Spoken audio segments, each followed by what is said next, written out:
स्वागत है दोस्तों आप सभी का फिर से एक नए वीडियो में। दोस्तों आज का ये वीडियो दोस्तों जेगोट के दोस्तों क्लास 9th के सभी विद्यार्थी के लिए बहुत ही मोस्ट इंपोर्टेंट वीडियो रहने वाला है, ठीक है। क्योंकि दोस्तों आज की इस वीडियो में हम लोग दोस्तों फाइनली दोस्तों हम लोग जो है 2 मार्च को जो सामाजिक विज्ञान का पेपर होगा, ठीक है, उसका हम लोग वायरल प्रश्न पत्र को आज की इस वीडियो में सोल्व करने वाले हैं, ठीक है। इससे पहले दोस्तों साइंस का भी अपलोड हो चुका है। आज की इस वीडियो में हम लोग जो है 2 मार्च का जो आपका सामाजिक विज्ञान जिसको हम लोग इंग्लिश में सोशल साइंस कहते हैं, ठीक है, उसका हम लोग वायरल पेपर सोल्व करेंगे जो कि 2024 का है, ठीक है। अगर 40 में 40 लाना दोस्तों वीडियो को पूरा अंत तक देखिएगा। आज का ये वीडियो जो झारखंड विद्या परिषद क्लास 9th एग्जामिनेशन देने वाले 2024 के, ठीक है, सभी विद्यार्थी के लिए बहुत मोस्ट इंपोर्टेंट रहने वाला है। सारा दोस्तों एमसीक्यू रहेगा क्योंकि आपका जो पैटर्न है सिर्फ और सिर्फ एमसीक्यू रहेगा, 40 एमसीक्यू प्रश्न, ठीक है।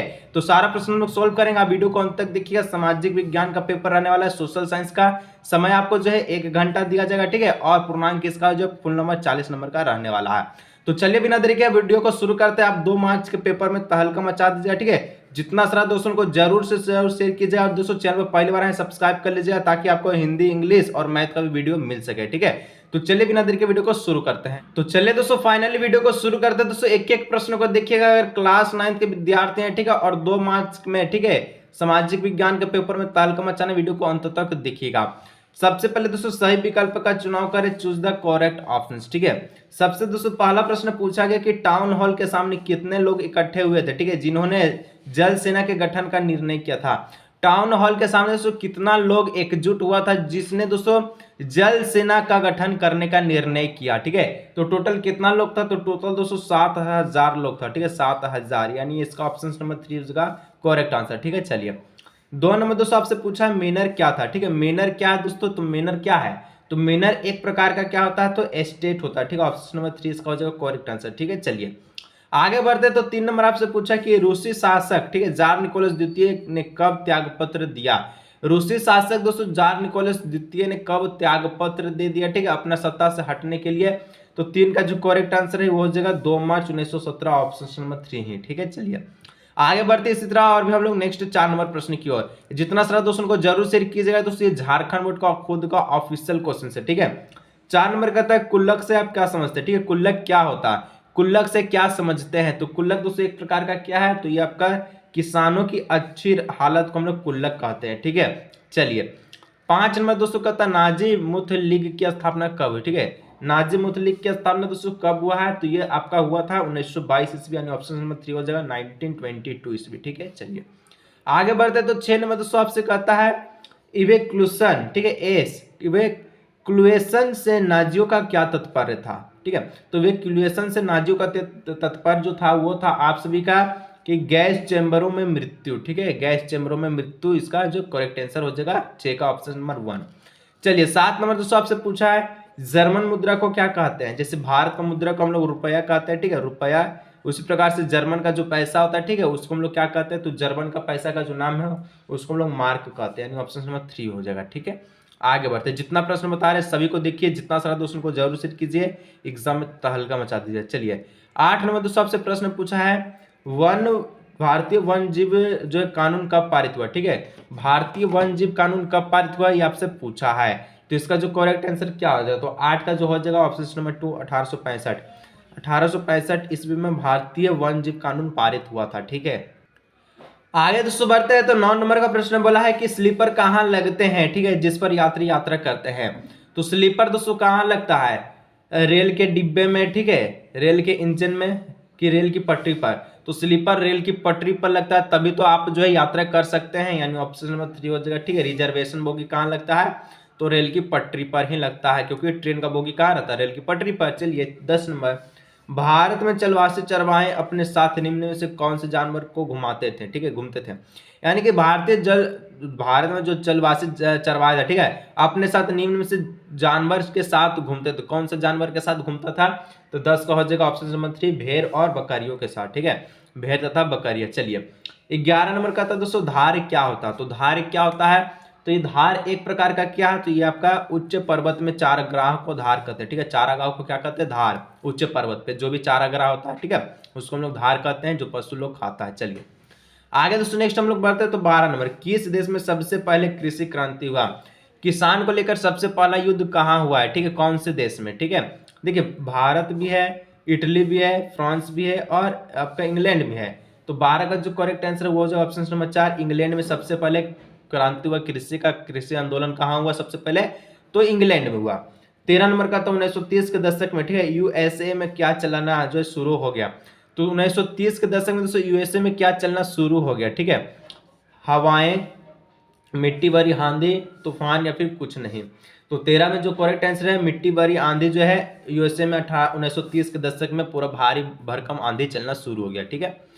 14 नंबर दोस्तों कहता है सर्वप्रथम एक द्वितीय क्रिकेट मैच खेला गया। दूसरा बात दोस्तों सबसे पहला जो क्रिकेट है कब खेला गया, ठीक है, ये द्वितीय क्रिकेट है सबसे पहले कब खेला गया। तो ये दोस्तों 1971 ईस्वी में खेला गया था, यानी जो ऑप्शन नंबर है 2 इसका हो जाएगा करेक्ट आंसर, ठीक है। आगे बढ़ते हैं दोस्तों, तो 15 नंबर आपसे पूछ रहा है प्रश्न की कुलोत्स्य कहाँ तक वस्त्र पहनते थे, ठीक है।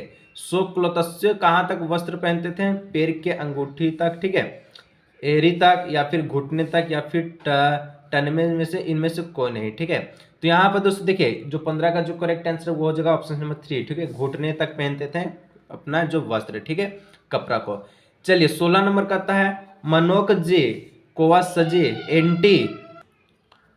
एंटी भारत के किस शहर की अदालत में लगान अधिकारी थे, ठीक है। तो 16 का दोस्तों जो करेक्ट आंसर है वो क्या हो जाए, तो 16 का जो हो जाएगा ऑप्शन नंबर 2 सूरत। मानोक जी कोवासजी एंटी भारत के किस शहर की अदालत में लगान अधिकारी थे, तो सूरत के, ठीक है। चलिए 17 नंबर दोस्तों आपसे पूछ रहा है कि भारतीय भूभाग का कुल क्षेत्रफल कितना है। तो भारत का जो कुल क्षेत्रफल है 32.8 लाख वर्ग किलोमीटर है, ठीक है, 32.8 लाख वर्ग किलोमीटर हो जाएगा इसका। तो कहाँ दिख रहा है, देखिए 32 पॉइंट नहीं लगाया तो ऑप्शन नंबर ए जो गलत हो जाएगा। 30 लाख ये भी गलत है, यहाँ पर 36 लाख ये भी गलत है, देखिए इनमें से कोई नहीं, यही ऑप्शन नंबर 4 होगा सही। अगर देखिए यहाँ पर 32.8 लाख वर्ग किलोमीटर लिखता तो ये सही होता, लेकिन यहाँ पॉइंट नहीं लगाया, ठीक है। तो इस प्रकार से इनमें से कोई नहीं इसका राइट आंसर, याद रखिए 32.8 लाख वर्ग किलोमीटर। आगे दोस्तों हम लोग नेक्स्ट बढ़ते हैं। 18 नंबर का था भारत देश किस गोलार्ध में स्थित है। तो भारत दोस्तों कौन से गोलार्ध में स्थित है, उत्तरी, दक्षिणी या फिर दोनों में। तो 18 का जो करेक्ट आंसर को पता है कि भारत जो उत्तरी गोलार्ध में स्थित है, यानी ऑप्शन नंबर ए इसका हो जाएगा करेक्ट आंसर। आगे दोस्तों आपसे 19 नंबर का आता है भारत का कौन सा स्थान 3 सागरों से मिलकर स्थल पर स्थित है, ठीक है। भारत का दोस्तों कौन सा स्थान 3 गो सागर से मिलकर एक स्थल पर स्थित है। ऑप्शन से पुडुचेरी है, कन्याकुमारी है, गोवा है, ठीक है। तो क्या हो जाएगा, तो 19 का जो करेक्ट आंसर है ऑप्शन नंबर 2 इसका हो जाएगा कन्याकुमारी। चलिए 20 नंबर दोस्तों आपसे कहा है निम्न में से कौन सी नदी प्रायद्वीपीय भारत की सबसे बड़ी नदी है, ठीक है। कौन सा नदी दोस्तों प्रायद्वीपीय भारत का सबसे बड़ा नदी है, देखिए नर्मदा है, गोदावरी है, कृष्णा है और महानदी है। तो प्रायद्वीपीय भारत का सबसे बड़ा नदी का अगर बात किया जाए तो यहाँ पर उसका जो है जाएगा ऑप्शन नंबर 2 गोदावरी, ठीक है। चलिए 21 नंबर दोस्तों कहता है ब्रह्मपुत्र नदी को तिब्बत में क्या कहते हैं, यानी कि चीन में क्या कहते हैं ब्रह्मपुत्र नदी को, क्योंकि तिब्बत आपका चाइना में है, ठीक है। तो यहाँ पर देखिए सांगपो है, ठीक है, जमुना है, भागीरथी है, कृष्णा है। तो इसका जो करेक्ट आंसर है इसका ऑप्शन नंबर 1 हो जाएगा सांगपो, ठीक है।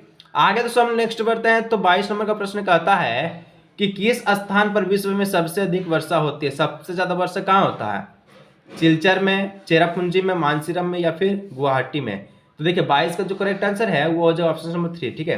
अब जो है मानसीरम में सबसे ज्यादा वर्षा होता है, ठीक है। चलिए आगे दोस्तों हम नेक्स्ट बढ़ते हैं। तो 23 नंबर का प्रश्न कहता है कुल वर्षा जो रबी फसल के लिए महत्वपूर्ण होता है जो, ठीक है, तो महत्वपूर्ण होता है तो स्थानीय भाषा में कहते हैं, देखिए कुल वर्षा जो रबी फसल के लिए महत्वपूर्ण है तो उसको स्थानीय भाषा में क्या कहेंगे, इसको हम लोग स्थानीय भाषा में कहेंगे महावट कहेंगे, ऑप्शन नंबर 2। नेक्स्ट दोस्तों 24 नंबर का था लू शब्द का क्या अर्थ होता है, ठीक है। लू मतलब क्या है, तो लू का मतलब ही होता है गर्म हवा, यानी कि आपका गर्मी में देखिए जून जुलाई के महीना में क्या चलता है, लू चलता है, गर्म भरा हवा को हम लोग क्या कहते हैं लू कहते हैं। 25 नंबर रबर का संबंध किस प्रकार की वनस्पति से, रबर कौन से वनस्पति से प्राप्त होता है। तो जो रबर है दोस्तों ये आपका जो है उष्णकटिबंधीय वर्षा वन से प्राप्त होता है, यानी ऑप्शन नंबर 4 हो जाएगा। 26 नंबर तिब्बती जंगली गधे पर दूसरा नाम, गधे का दूसरा नाम क्या है, तिब्बती जंगली, यानी कि चाइना में दोस्तों जो है एक जगह है तिब्बत, ठीक है, उसमें जो जंगली गधा होता है, ठीक है, उसका दूसरा नाम क्या है, तो उसका दूसरा नाम है इसका हो जाएगा कियांग हो जाएगा, ऑप्शन नंबर 3 हो जाएगा, ठीक है। चलिए आगे बढ़ते हैं। तो 27 नंबर का प्रश्न कहता है किस राज्य के साक्षरता दर सबसे ज्यादा है। साक्षरता मतलब होता है पढ़ा लिखा, ठीक है, सबसे ज्यादा पढ़ा लिखा कौन सा राज्य है भारत का, ठीक है। तो ये आपका हो जाएगा ऑप्शन नंबर 2 केरल जो है सबसे ज्यादा पढ़ा लिखा राज्य है भारत में, ठीक है। चलिए 28 नंबर दोस्तों कहता है कि एक स्थान और जल में निवास करने वाले प्राणी को क्या कहते हैं। स्थल और जल दोनों में जो निवास करते हैं उसको हम लोग क्या कहते हैं? जलचर नहीं, स्थलचर नहीं, उभयचर कहते हैं। यानी कि जो आपका जल और थल दोनों में निवास करता है उसको हम लोग उभयचर कहते हैं। एक इसका एग्जाम्पल रखिएगा मेढक, ठीक है। मेढक जो है दोस्तों वो आपका उभयचर प्राणी है, क्योंकि आपका जल में भी रहता है और थल स्थल में भी रहता है, ठीक है। चलिए आगे दोस्तों 29 नंबर प्रश्न का था आंतरिक प्रवास का उदाहरण निम्न में से कौन से है? आंतरिक प्रवास का उदाहरण दोस्तों कौन है? देश के बीच, देश के अंदर, राष्ट्र के अंदर। तो 29 का जो करेक्ट आंसर ऑप्शन नंबर 2 हो जाएगा। देश के अंदर को ही हम लोग आंतरिक प्रवास करते हैं। आंतरिक मतलब ही होता है अंदर, ठीक है। आंतरिक का मतलब होता है अंदर, इस प्रकार से याद रखिएगा। चलिए आगे दोस्तों 30 नंबर का था एक मध्य यूरोपीय देश है, ठीक है। एक मध्य यूरोपीय देश कौन हो जाएगा? तो पोलैंड है, जापान है, अफ्रीका है, ब्राजील है। तो चार ऑप्शन में जो 30 का जो करेक्ट आंसर ऑप्शन नंबर 1 मध्य यूरोपीय देश कौन है? पोलैंड है, ऑप्शन नंबर 1 हो जाएगा। चलिए 31 आजीवन धाना का राष्ट्रपति कौन बन गया? तो आजीवन धाना का जो राष्ट्रपति है दोस्तों कौन बन गया? तो इसका जो करेक्ट आंसर है तो ऑप्शन नंबर 31 का जो करेक्ट आंसर वो क्या हो जाएगा? 31 का हो जाएगा ऑप्शन नंबर 3, ठीक है। एक जो है आजीवन धाना का राष्ट्रपति बन गया, ठीक है। चलिए आगे बढ़ते हैं 32 नंबर कहता है कि किस देश से आगसान सूची का संबंध है, ठीक है। कौन से देश से दोस्तों आगसान, ठीक है, सूची का संबंध कौन से देश से है? तो 32 का करेक्ट आंसर ऑप्शन यह जगह म्यांमार से, ठीक है। म्यांमार से ही इसका संबंध है। चलिए आगे बढ़ते हैं 33 नंबर। और यहां तक पहुंचे दोस्तों सब्सक्राइब नहीं किया सब्सक्राइब कर लीजिएगा, ठीक है, ताकि दोस्तों आप इंग्लिश का, ठीक है, हिंदी का और मैथ का वीडियो देख सके, ठीक है। साइंस का अपलोड हो चुका है उसको भी देख लीजिएगा, ठीक है। चलिए इस प्रकार से वीडियो को देखने के लिए सब्सक्राइब करके बेल नोटिफिकेशन कॉल पे प्रेस कीजिए ताकि नोटिफिकेशन आपके पास पहुंच सके। लोकतंत्र जनता का, जनता के लिए और जनता द्वारा शासन है, यह कथन किसका है? तो लोकतंत्र जनता का ही है, जनता के लिए जनता द्वारा ही चुना जाता है, इसका जो कथन है कौन कहा? तो ये अब्राहम लिंकन ने कहा था, जो कि लोकतंत्र के लिए जो रचयिता भी माने जाते हैं, ठीक है। चलिए डेमोक्रेसी का 34 नंबर का था दक्षिण अफ्रीका में रंगभेद को खत्म कर दिया, कब किया? तो रंगभेद को, गोरा काला को कब मिटाया गया, ठीक है? अश्वेत को, ठीक है। तो यहाँ पर जो 34 का जो करेक्ट आंसर ऑप्शन नंबर 2 हो जाएगा 26 अप्रैल 1994 को। चलिए आगे 235 नंबर कहता है किसी भी बंदी बनाए गए व्यक्ति को कितने समय के भीतर मजिस्ट्रेट के सामने प्रस्तुत किया जाना चाहिए? अगर कोई पुलिस किसी भी व्यक्ति को, ठीक है, गिरफ्तार करता तो उसको कितना अंदर तक उसको मजिस्ट्रेट के सामने पेश करना पड़ेगा? तो 35 का जो करेक्ट आंसर ऑप्शन नंबर 4 हो जाएगा 24 घंटे, यानी कि एक दिन के अंदर, ठीक है, 1 डेज के अंदर हो जाएगा, ठीक है। चलिए आगे 36 नंबर कहता है कागज का एक छोटा सा टुकड़ा जिस पर सभी उम्मीदवारों के नाम और चुनाव चिन्ह छपे होते हैं ताकि उस पर मुहर लगाकर वोटर अपना जो है पसंद जाहिर कर सके, तो उसको हम लोग क्या कहते हैं? भोजपत्र कहते हैं, हस्तपत्र कहते हैं, मतपत्र या लेखा पत्र। ऑप्शन नंबर 1 2 3 4 क्या हो जाएगा, ठीक है। तो देखिए 36 का जो करेक्ट आंसर है वो हो जाएगा ऑप्शन नंबर 3, क्योंकि वोट दे रहा तो मत पत्र ही नहीं कहेंगे। मत मतलब होता ही है, क्या होता है? वोट होता है, वोट, ठीक है। मत मतलब होता है वोट। तो इस प्रकार से ऑप्शन नंबर 3। आगे दोस्तों 37 नंबर का प्रश्न आपसे पूछा है कुछ राज्यों में, ठीक है, कुछ राज्यों में निर्वाचन क्षेत्रों की संख्या ज्यादा क्यों होती है? कुछ राज्य में दोस्तों निर्वाचन जो आपका संख्या, ठीक है, वो क्षेत्र में, उस क्षेत्र में ज्यादा क्यों होता है, किस कारण से? तो दोस्तों मतदान आबादी अधिक होने के कारण से, यानी ऑप्शन नंबर 4 हो जाएगा। आगे दोस्तों 38 नंबर कहता है चुनाव चिन्ह कौन प्रदान करता है? तो चुनाव चिन्ह दोस्तों कौन प्रदान करता है? नीति आयोग, चुनाव आयोग, राष्ट्रपति या फिर प्रधानमंत्री? तो 38 का जो करेक्ट आंसर है दोस्तों वो हो जाएगा ऑप्शन नंबर 2, ठीक है। चुनाव आयोग जो है चुनाव चिन्ह को प्रदान करता है तो चुनाव आयोग है, ठीक है। 39 नंबर दोस्तों का व्यास का जो है, व्यास की व्यवस्था कौन करता है, ठीक है? व्यास की व्यवस्था कौन करता है? विधायिका या फिर दोस्तों कार्यपालिका या फिर न्यायपालिका या फिर इनमें से सब है? तो इसका जो ऑप्शन नंबर 3 हो जाएगा न्यायपालिका जो व्यास का, ठीक है, जो है व्यवस्था को प्रदान करता है, यानी कि 39 का ऑप्शन नंबर 3 हो जाएगा, ठीक है। चलिए और एक चीज दोस्तों मैं आप सभी से कहना चाहूंगा, अगर आप बोर्ड एग्जाम 2024 का तैयारी कर रहे हैं, ठीक है, और ये जो क्वेश्चन है दोस्तों आपका क्वेश्चन कहाँ से? तो उस गेस्ट पेपर से जो मैं गेस्ट पेपर आपको दिया था, ठीक है। जो गेस्ट पेपर लिया उसको पता है कि क्वेश्चन कहाँ से, ठीक है। अगर आप परचेज नहीं किए हैं तो गेस्ट पेपर अगर परचेज करना चाहते हैं तो दोस्तों वो मात्र 30 रुपये आपको मिल जाएगा, ठीक है। जो कि ये जो PDF आपको उसी में रहेगा, और ये जो इतना इंपॉर्टेंट क्वेश्चन है कि आपको एग्जाम यहाँ से क्वेश्चन 100% रहेगा ही रहेगा। अगर ये गेस्ट पेपर को लेना चाहते हैं जिसका नाम तहलका गेस्ट पेपर है, ठीक है, तो आपको दोस्तों क्या करना है, इस जो नंबर यहाँ पर जो दिख रहा है, ठीक है, इस नंबर पर आपको व्हाट्सअप करना है। व्हाट्सअप करने के बाद दोस्तों अगर आप QR कोड यूज करते हैं तो आप पेमेंट कर दीजिएगा, ठीक है, किसी भी फोन पे या पेमेंट मेथड से।